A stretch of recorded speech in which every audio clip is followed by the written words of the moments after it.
بسم اللہ الرحمن الرحیم۔ شروع اللہ کے نام سے جو بڑا مہربان ہے رحم والا ہے۔ نمک دانیاں، چھوٹی چھوٹی نمک دانیاں خاص طور پر جن پر کٹ گلاس ہو ان کو علیحدہ علیحدہ دھونے کے بجائے پلاسٹک کے لفافے میں گرم پانی اور واشنگ پاؤڈر ڈال کر ہلائیں اور پھر صاف پانی سے دھو لیں۔ ایک ہی وقت میں ساری نمک دانیاں چمک اٹھیں گی۔ گھی کی چکناہٹ، فرائی پین ذرا سا بھی گیلا رہ گیا ہو تو جب آپ گھی ڈال کر کوئی چیز تلنے لگتے ہیں تو گھی چٹ کرتا ہے یا اچھلتا ہے۔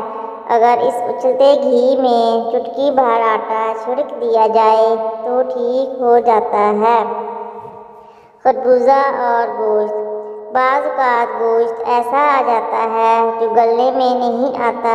خربوزے کے چھلکے پھینکنے کے بجائے ان کو سکھا کر رکھ لیں اور گوشت میں ڈال دیں تو وہ گل جائے گا۔ نمک اور درد، دانت میں درد ہو تو نمک اور سرسوں کا تیل ملا کر لگائیں۔ نمک زہر کو دور کرتا ہے۔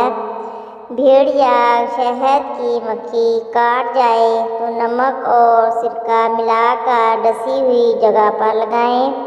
پیٹ میں درد ہو اور گھر میں کوئی دوا بھی نہ ہو تو تھوڑا نمک گرم پانی سے پھانک لیں، درد ٹھیک ہو جائے گا۔ نمک کے غرارے کھانے سے گلے کی خراش کو افاقہ ہوتا ہے۔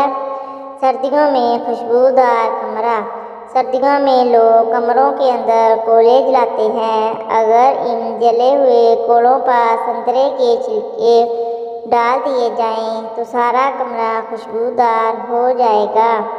لیموں کے خشک چھلکے ڈالنے سے بھی خوشبو پھیل جائے گی۔ بعض لوگ ٹماٹر کے چھلکے کے بارے میں بڑے حساس ہوتے ہیں۔ ویسے بھی چھلکا ہضم نہیں ہوتا، نہ ہی سالن میں گلتا ہے۔ ٹماٹر کا چھلکا اتارنے کا ایک آزمودہ ٹوٹکا ہے۔ ٹماٹر کو کاٹنے یا چھری کی نوک چبو کر پکڑ لیں اور آگ پر رکھیں، چھلکا تڑک کر پھٹ جائے گا۔ اب آسانی سے سارا چھلکا اتار دیں اور ٹماٹر سالن میں ڈال لیں۔ بانس کا فرنیچر یا ٹوکریاں بہت خوبصورت لگتی ہیں۔ اگر یہ میلی ہو جائیں تو انہیں نمک ملے پانی سے دھویا جائے تو صاف ہو جاتی ہیں۔ بانس کی تیلیوں کے میٹس بڑے نازک اور خوبصورت لگتے ہیں مگر بار بار دھلنے پر ان کی خوبصورتی زائل ہو جاتی ہے۔ ان میٹس کو اگر چائے کے قہوے میں چند گھنٹے کے لیے ڈبو دیا جائے تو خشک ہونے پر خوش رنگ ہو جاتے ہیں۔ چائے کی پتی کا استعمال، چائے بنانے کے بعد قہوہ دانی میں جو پتی رہ جاتی ہے اس پتی کو خشک کر کے منی پلانٹس یا گلاب کے پودوں میں ڈالا جائے یعنی مٹی میں ملایا جائے تو پودے خوب بڑھتے ہیں۔ ڈبل روٹی، اگر چھری کو گرم پانی میں ڈبو کر ڈبل روٹی کے سلائس کاٹے جائیں تو آسانی سے کٹ جاتے ہیں۔ سبز مرچوں کی جلن، خواتین اکثر سبز مرچوں کو ہاتھ میں پکڑ کر کاٹ لیتی ہیں جن سے جلن ہونے لگتی ہے۔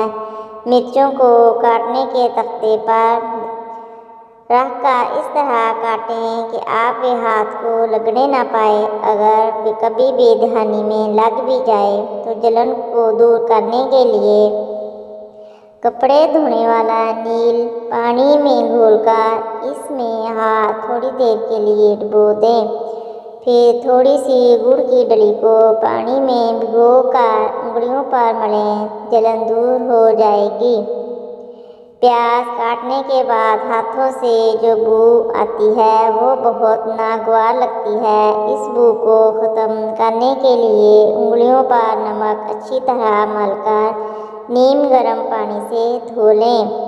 پودینہ اور مکھیاں، جہاں تازہ پودینہ پڑا ہو وہاں مکھیاں نہیں آتی، لہٰذا کچن میں پودینہ کھلا رکھا رہنے دیں تو کئی روز تک تازہ دم رہتا ہے۔ کیک اور آئس کریم۔ کیک کے چھوٹے چھوٹے ٹکڑے بچے ہوں تو ان کو کرمبل کر کے اوون میں رکھ کر براؤن کر لیں اور آئس کریم پر اس سے ٹاپنگ کریں، بہت پرلطف لگیں گے۔ میدا اور بیسن۔ میدا، آٹا یا بیسن میں برسات کے موسم میں کیڑے پیدا ہو جاتے ہیں جن کو سسریاں بھی کہتے ہیں۔ اگر ان چیزوں کے برتن میں تیز پات کے پتے رکھ دیں تو کیڑے نہیں آئیں گے۔ ان چیزوں کو برسات کی نمی سے بچانے کے لیے پلانٹنگ پیپر، سیاہی چوس اگر ڈبے میں رکھ دیا جائے تو میدے میں سیلا نہیں ہوتا۔ میدا سیلا ہو تو کیک عمدہ نہیں بنتا، لہذا میدے کو ہمیشہ خشک اور ملائم ہونا چاہیے۔ بعض چائے دانیوں میں سے چائے نکالتے ہوئے ٹونٹی پر چائے کا داغ پڑ جاتا ہے۔ اگر پیپر میٹ میں سوراخ کر کے ٹونٹی کے گڑے میں ڈال دی جائے تو قطرہ نیچے جانے کی بجائے میٹ میں جذب ہو جائے گا۔ خربوزہ کاٹا جائے تو آدھا حصہ بچانا مشکل ہی ہوتا ہے، لیکن اگر کسی ضرورت اور خاص ڈش کے لیے بچانا مقصود ہو تو اس میں بیجوں والا پورا گچھا بھر کر رکھ دیں اور اوپر چکنے کاغذ سے ڈھانپ دیں۔